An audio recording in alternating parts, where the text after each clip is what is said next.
শিৱায় নমঃ ওম শিৱায় নমঃ ওম শিৱায় নমঃ। মোৰ শ্ৰদ্ধাৰ অসমবাসী ৰাইজ সকলোকে মই শ্ৰদ্ধাৰ সেৱা জনাওঁ। মই কেইটামান কথা ক'ম। কথা হ'ল যে সদায় নিউজত শুনিব পাওঁ যে বাংলাদেশত হিন্দুৰ ওপৰত বহুত অত্যাচাৰ হৈ আছে আৰু ঢেৰ মানুহক কটা মেলা কৰি আছে, মা ভনীৰ ইজ্জত লুটি আছে। আৰু এইটো নতুন কথা নহয়। প্ৰথম যেতিয়া বাংলাদেশত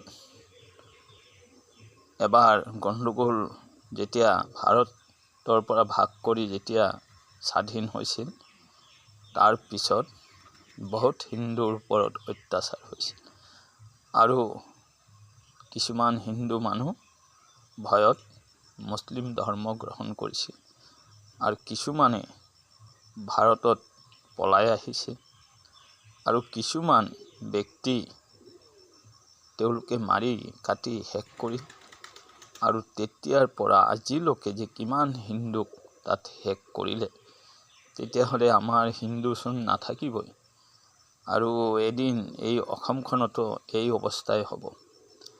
কথা হ'ল যে মাননীয় মোৰ ভাৰতৰ প্ৰধানমন্ত্ৰীক মই আজি নতুন বছৰত মই শ্ৰদ্ধাৰ সেৱা জনাই ক'ব বিচাৰোঁ যে অতি সোনকালে এই বাংলাদেশৰ যিটো পৰিস্থিতি অতি সোনকালে সমাধান কৰক।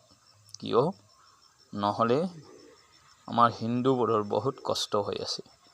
আৰু নহ'লে কাম কৰক, গোটেই হিন্দু লৈ আহক ভাৰতত আৰু ভাৰতত যিমান ইছলাম আছে তেওঁলোকে দেশ বিভাজন দেশ লাগে কৈছিল নহয়, এই বাংলাদেশ আৰু পাকিস্তানত পঠাই দিব লাগে। আমাৰ হিন্দু যিমান আছে ইয়াত আনিব লাগে আৰু নহ'লে বাংলাদেশটো ভাৰতত লৈ আহিব লাগে। মই এইখিনি ক'ব বিচাৰোঁ। কিয় আমি যে হিন্দু, আমাৰ সহ্য নহয়, আমি আৰু কিমাননো সহ্য কৰিম। আজি মোৰ যে বয়সটো চাই আছে আৰু মই সৰুৰ পৰাই শুনিছোঁ যে বাংলাদেশত সদায় এনেকুৱাই অত্যাচাৰ হয় হিন্দুৰ ওপৰত। মন্দিৰ ভাঙি দিয়ে, পূজা পাঠ কৰিব নিদিয়ে আৰু মা ভনীৰ ইজ্জত লুটে।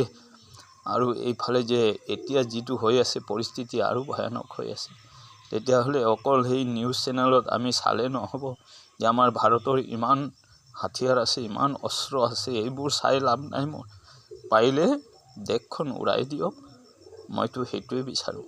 আৰু ভাৰতত লৈ আহক দেশখন। আগত ভাৰত আছিল নহয়, আকৌ ভাৰতত লৈ আহক।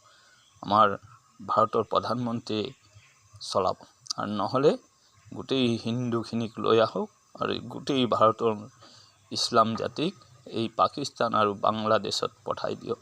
মই এইখিনি কৈ মই সকলো দেশবাসীক আজি মোৰ কাৰণে হয় নতুন বছৰ নহয়, কিয় মই প্ৰথম বহাগটোৱে নতুন বছৰ মানো আৰু এই যে আজিৰ যিটো নতুন বছৰ গোটেই দেশবাসী মানে, তাৰ কাৰণে মই সকলোকে শ্ৰদ্ধাৰ সেৱা জনাওঁ যে সকলোকেই যাতে ভগৱানে সুখ আৰু শান্তিত সকলোকে ৰাখে।